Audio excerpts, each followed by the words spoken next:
是修弟子个个都如花似这，休怪我剑下无情了。玄灵总的孝子恐怕要怂。大哥哥，却只能作死。王国这样的没用的家伙。 Halo semuanya, selamat datang di Ruang Sinema. Bagaimana kabar kalian semua? Semoga selalu sehat dan baik-baik saja. Sesuai jadwal, jadi pada hari ini kita akan kembali melanjutkan series Donghua Fearless Battle Spirit episode terbaru, yang mana ini adalah episode yang ke-44. Bagi yang mau bergabung dan series ini, kita sudah sediakan playlistnya. Jadi kalian bisa dengan mudah mencari di mana episode awal dari series ini. Sebelum kita mulai episode terbarunya, kita akan melihat dulu apa saja yang telah terjadi pada episode sebelumnya. Tepatnya pada episode 43. Di minggu kemarin, Xingnan telah berhasil menyelamatkan nyawa Chen Su'er dan juga mendapatkan bunga Tianjin. Hanya saja, kesenangan itu terganggu oleh kedatangan dari orang-orang dari sekte Xingnu yang diketuai oleh Wang Rolin. Mereka berkata ingin menyelamatkan Chen Su'er. Hanya saja Xingnan tahu betul kalau mereka bukanlah orang yang baik. Karena bagaimanapun Wang Rolin sudah tahu di sini terdapat monster tingkat tinggi. Namun tetap saja mengutus Chen Su'er kemari. Jadi bisa dikatakan mereka pasti berniat untuk mencelakainya. Walaupun Xingnan sudah berkata seperti itu, tapi Chen Su'er masihlah percaya kepada kelompoknya. Berhubung Wang Rolin ingin menyerang dirinya, maka Xingnan pun mengeluarkan niat membunuh yang begitu mengerikan. Ini bahkan sampai membuat mereka bertiga kesulitan untuk bernapas. Setelah semua itu, Xingnan pun pergi dari gua tersebut dan juga memberikan ancaman kepada mereka agar tidak menyakiti Chen Su'er. Sesaat kemudian mereka pun berkumpul di satu titik. Yang mana terlihat secara perlahan Papillon Yuan mulai muncul dari dasar lautan. Ini pun melayang tepat ke arah mereka. Tempat ini begitu misterius karena Xingnan tidak bisa melihat apa-apa di dalam sana. Sekarang kita akan melanjutkan episode terbarunya. Dan kemunculan dari Papillon Yuan maka menegaskan juga kalau kompetisi ini akan segera dimulai. Tapi sebelum itu ada beberapa orang yang datang. Dan sombongnya ia meminta orang-orang ini untuk segera menyerah. Karena di hadapannya mereka ini pasti akan kalah. Orang-orang ini sepertinya berasal dari sekte Pai Jianmeng. Untuk poster tubuh dari para murid ini, mereka memiliki tubuh yang begitu besar. Tidak heran mengapa sekte Pai Jianmeng disebut sebagai sekte terbaik dalam seni bela diri. Melihat keberadaan dari sekte Xuanling membuat mereka meremehkannya, karena akhirnya sekte Xuanling tidak menjadi pengecut lagi. Selain itu, Tetua Tianyi juga datang kemari sebagai pemimpin kelompok. Tetua Tianyi tidak ingin meladeni apa yang dikatakan oleh Tetua Fang, karena ia tidak mau mendapatkan masalah apapun. Xingnan mulai melakukan pengamatan kepada para murid mereka. Xingnan mulai melakukan pengamatan kepada para murid ini, yang mana kekuatan mereka juga tidak kalah hebat dari miliknya. Tetua Tianyin memberitahu kalau pria tadi bernama Huangku. Rumor mengatakan bahwa dia itu kejam dan bengis. Jadi dia meminta para muridnya untuk selalu berhati-hati.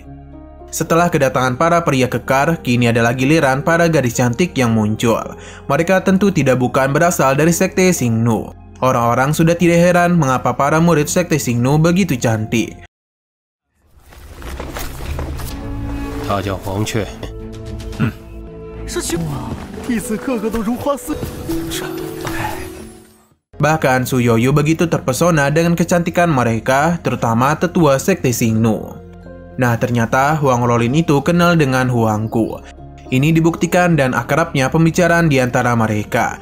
Hanya saja karena berbeda sekte, jadi mereka berdua ini sudah lama tidak bertemu. Huangku memuji kecantikan yang Wang Rolin miliki. Ia berjanji jika dirinya masuk 5 besar dalam kompetisi, maka ia akan membicarakan sesuatu yang penting di antara mereka berdua. Ketika mereka sedang asik bermesraan, Chen Su'er pun melihat keberadaan dari Xingnan. Ia pun segera datang untuk menghampirinya. Ini semua tentu membuat teman-temannya kebingungan karena Xingnan mengenal salah satu gadis cantik dari sekte Xingnu. Wang Rolin yang sebelumnya bermasalah dengan Xingnan mulai kesal kepadanya. Ia pun langsung mengadu kepada Huangku kalau kemarin pria ini telah mengganggu dirinya. Selain itu, ia juga telah mengambil semua bunga Tianjin yang mereka miliki. Wang Rolin benar-benar manipulatif, padahal bukan ini yang terjadi. Tapi apa daya, Huangku sudah terlanjur percaya kepadanya. Chen Su'er berusaha untuk membela Xingnan karena apa yang dia katakan tidaklah benar. Wang Rolin segera menghentikan perkataannya agar Huangku bisa memberikan keadilan kepadanya. Ia pun meminta Xingnan untuk meminta maaf kepada gadisnya, tapi tindakannya itu segera dihentikan oleh tetua Tianyi. Karena sebagai seorang junior, ia harusnya bisa menjaga etika dengan baik. Tetua Feng berusaha untuk menahannya karena ini adalah masalah antara para murid, jadi seharusnya mereka tidak perlu sampai ikut campur. Tetua dari sekte Xingnu juga setuju dan apa yang ia katakan. Selain itu, pertarungan di antara para murid merupakan hal yang bagus untuk meningkatkan kekuatan.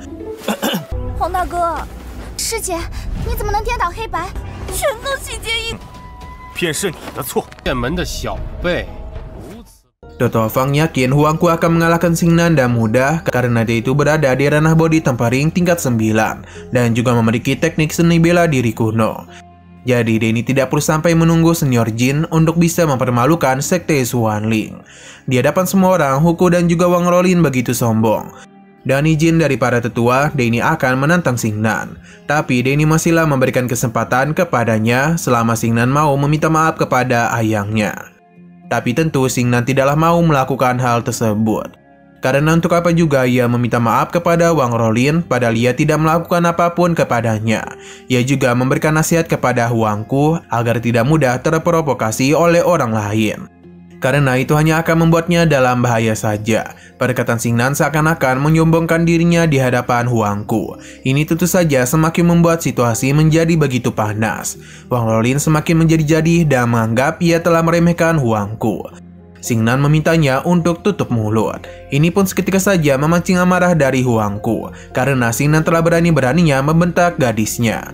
Huangku meminta untuk tidak menyalahkan dirinya jika Xingnan dibuat tidak berdaya. Karena ini semua murni adalah kesalahannya. Kekuatan yang Huangku keluarkan membuat orang-orang di sana terkejut. Karena ini sebanding dengan ranah Siang Tian tingkat kedua. Padahal sudah jelas kalau Huangku masihlah berada di ranah body tempering tingkat 9. Lantas bagaimana bisa ia mengeluarkan kekuatan semengerikan itu? Mereka pun yakin Huangku pasti menerapkan Taiko Pipe Show atau teknik seni bela diri kuno. Mereka takut kalau ini akan membuat murid dari sekte Xuanling ketakutan. Karena jika pertarungan itu terjadi, maka ia pasti akan kalah. Pensioner menjadi panik sebab ia takut hal buruk akan terjadi kepada Xingnan. Hanya saja Xingnan dan begitu tenang menghampirinya. Teman-temannya juga menganggap kalau Huangku ini telah salah memilih lawan. Xingnan dan Huangku saling menatap. 无愧，何须向人道歉？休怪我剑下无情了。玄灵总的孝子恐怕要怂。大哥哥，却真能作死吗？ Sayang sekali sebelum pertarungan itu terjadi, seseorang pun menghentikan pertarungan mereka. Ia merasa tertarik siapa yang telah membuat marah jenius hebat dari sekte Pei Jiangmeng. Pria ini bernama Wei Hao. Kedatangan kelompok mereka membuat pertarungan terhenti. Selain itu Huangku memintanya untuk tidak ikut campur dalam masalahnya. Wei Hao merupakan tuan muda dari klan Luanyan. Di usianya yang masih muda, Wei Hao telah mencapai tingkat kehalusan. Selain itu, dia juga terkenal dan kehebatannya yang telah mengalahkan para tetua dan juga master di tingkat yang sama sepertinya. Ini pun membuat Wei Hao menjadi begitu terkenal di kalangan 4 sekte besar. Wei Hao sepertinya ingin melanjutkan pertarungan Xingnan dan juga Huangku. Bahkan dia itu ingin menambahkan beberapa persyaratan agar pertarungan bisa menjadi semakin menarik. Huangku sepertinya memiliki dendam kepadanya. Karena jika bukan Wei Hao, maka tidaklah mungkin bagi dirinya memilih seni bela diri Taiko. Tapi karena Pavilion Yuan akan segera dibuka, jadi dia tidak membuang begitu banyak energinya. Maka karena itulah Huangku tidak niatan untuk berdebat dengan Wei Hao. Di sini Wei Hao mulai tertarik kepada Wang Rolin karena dia merupakan tipenya. Selama Huangku mau melepaskan gadis itu untuknya, maka ia akan sangat berterima kasih. Tanpa diduga, Huangku akan melepaskan Wang Rolin kepadanya. Ini sangat berat untuk dia lakukan, tapi dia merasa kalau Wang Rolin bersama dan Wei Hao, maka masa depannya akan terjamin. Ini merupakan kesempatan yang bagus untuk dia ambil. Wang Rolin memang tidak memiliki perasaan apapun kepada Huangku, karena sejak tadi dia itu hanya memanfaatkannya saja. Maka karena itulah kali ini dirinya akan memanfaatkan Wei Hao saja.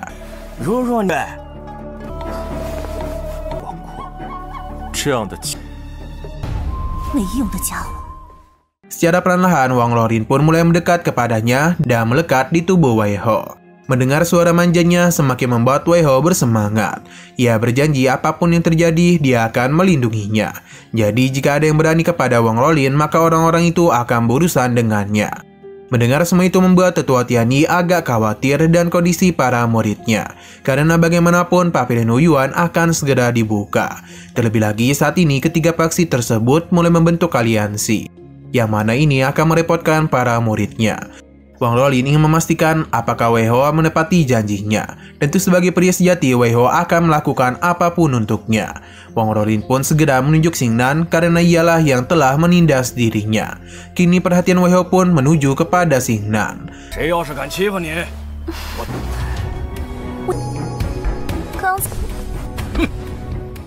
Wei Hao yang sudah telanjur berjanji kepada Wang Rolin tentu saja akan menepati perkataannya. Jadi dia pun meminta Xingnan untuk segera datang kepadanya dan meminta maaf kepada gadis cantiknya itu. Xingnan sama sekali tidak takut kepadanya. Selain itu, untuk apa juga dirinya meminta maaf padahal dia tidak berbuat apapun. Xingnan merasa kalau Wei Hao dan Huangku sama-sama dimanipulasi oleh Wang Rolin. Wei Hao tidak menduga murid dari sekte Xuanling berani berkata seperti itu kepadanya. Sebagai seorang master muda, ia pun meminta para muridnya agar bisa mematahkan tulang Xingnan. Melihat apa yang terjadi membuat orang-orang di sana penasaran sebenarnya siapakah pria ini, karena berani-beraninya menyinggung perasaan Huangku dan juga Wei Hao. Selain itu, masalah ini juga melibatkan ketiga sekte besar. Tetua Tianyi kesal dengan sikap murid sekte Xingnu. Sebagai tetua, Luan Yuanman meminta Tetua Tianyi untuk tidak memperdulikan muridnya, karena bagaimanapun ia hanya akan kehilangan beberapa anggota tubuh saja. Selama ia masih hidup, seharusnya itu semua tidaklah masalah. Tentu saja Tetua Tianyi tidak akan berdiam diri saja. Jika mereka berani menyentuh para muridnya, maka ia akan membalas perbuatan mereka. Wei Hao sama sekali tidak takut, malah dia menantang balik apa yang bisa Tetua Tianyi lakukan. Sebuah serangan pun segera dilancarkan oleh salah satu tetua ke arah Xingnan. Namun tentu saja Tetua Tianyi berhasil melindunginya. Zhang长老, 何必为老夫决错，我这是帮你清理。 Di tengah ketegangan itu, Ayang Miao Miao pun datang dan melemparkan monster kuno. Seketika saja ketegangan pun terhenti. Miao Miao merasa dia datang di waktu yang tepat, hanya saja monster yang sebelumnya ia lempar masihlah hidup. Tapi ini tidaklah lama karena setelah mengaung kesakitan, ia pun meninggoy.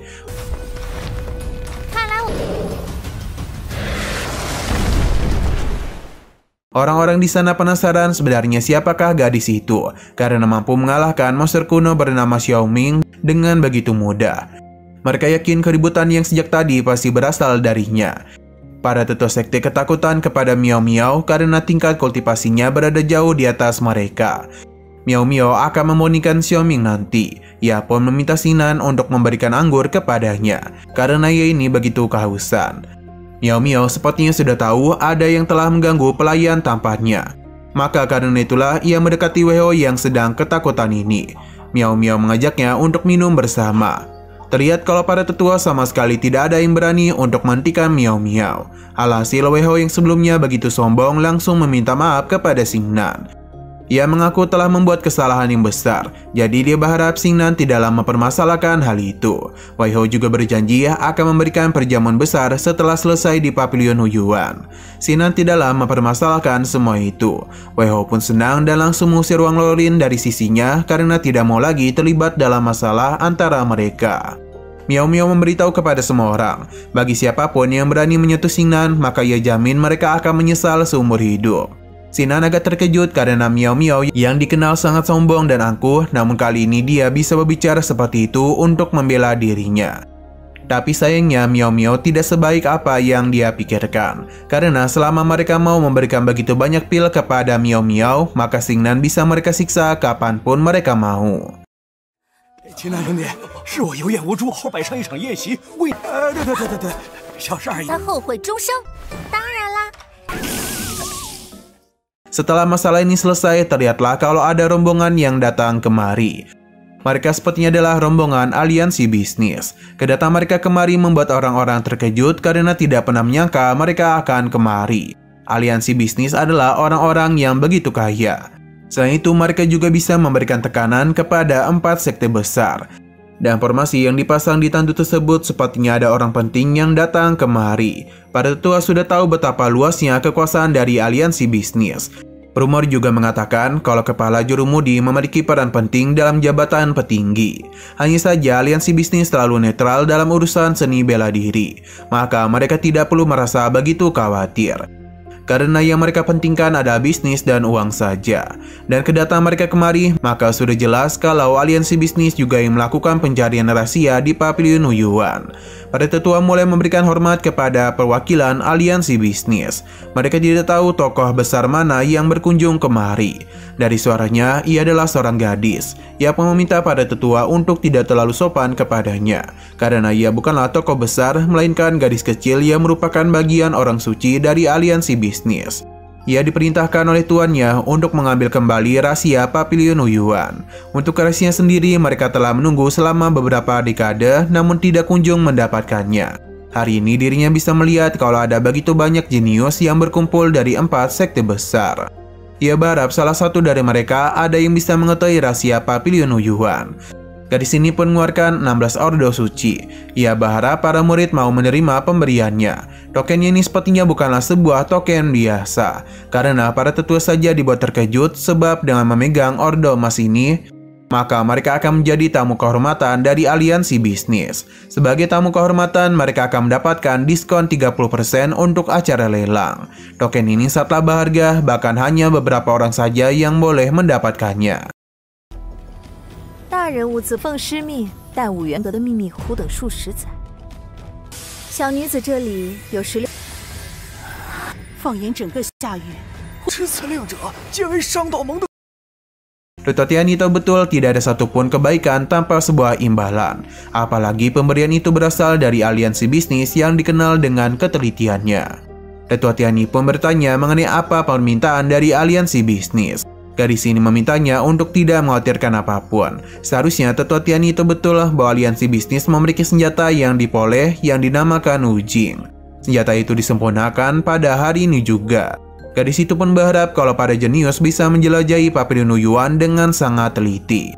Apa yang nantinya mereka lihat dan juga dengar di Pavilion Yuan, maka mereka berharap bisa membagi ini kepada aliansi bisnis. Sebagai tanda terima kasih, mereka akan menjanjikan sesuatu yang besar. Hanya saja Xingnan langsung menolak semua itu yang membuat semua orang terkejut. Sebab Xingnan itu telah menolak orde emas pemberian aliansi bisnis. Seorang nenek pun marah dan penolakan tersebut. Ini sama saja dan menolak kebaikan dari aliansi bisnis. Nenek ini pun berencana untuk mengambil tindakan dan melukai Xingnan hingga menjadi cacat. Untung saja gadis cantik ini menahan tindakannya. Sebab dia ingin melihat kemampuan hebat dari murid yang telah membuat sejarah baru di sekte Xuanling. Ia sepertinya tahu mengenai apa saja yang telah Xingnan lakukan selama ini. Jadi dia pun berharap kali ini Xingnan bisa memberikan kejutan kepadanya. Nenek ini menganggap kalau Xingnan bukanlah seorang jenius hebat. Padahal para murid mau menerima token pemberian mereka, tapi Xingnan tidaklah mau. Gadis suci tidak terlalu memikirkan hal itu karena ia hanya penasaran dengan kehebatan Xingnan. Bahkan penetua tertinggi dari sekte Xuanling saja begitu menghargainya. Bahkan gadis di sampingnya sendiri memiliki kekuatan hebat namun mau mengikuti Xingnan. Jadi bisa dipastikan kalau Xingnan pasti memiliki sesuatu yang tidak mereka ketahui. 圣女，他的人物还能带来什么？ 其他人都收下了令牌。元灵宗太上长老的赏识，想来也定有过人之处。 Nah, Wei Hong memberikan pujian kepada keberanian Xingnan yang menolak pemberian dari aliansi bisnis. Bahkan dia saja tidak bisa menolak godaan dari orde emas ini. Alasan Wei Hong melakukan hal itu karena berharap Xingnan bisa melupakan masalah mereka. Xingnan berpindah ke Pavilion Yuan yang mana seketika saja pavilion itu pun membuka jalan agar para murid bisa segera masuk. Miao Miao memberikan dukungan kepada pelayan tampannya. Nah, setelah para murid masuk ke dalam Pavilion Yuan, utusan dari aliansi bisnis akan memberikan hadiah kepada para tetua. Yang mana dan kemampuan senjata suci mereka, yakni cermin ajaib, maka mereka bisa melihat apa yang akan terjadi di dalam Pavilion Yuan. Terlihat kalau di sana para murid dibuat bertanya-tanya di mana mereka sekarang, karena di depan mereka hanya ada sebuah tempat yang agak kumuh. Seorang pria tua pun mulai keluar menghampiri para murid. Dia ini bukanlah sekedar pria tua biasa, melainkan penjaga di lantai pertama Pavilion Yuan.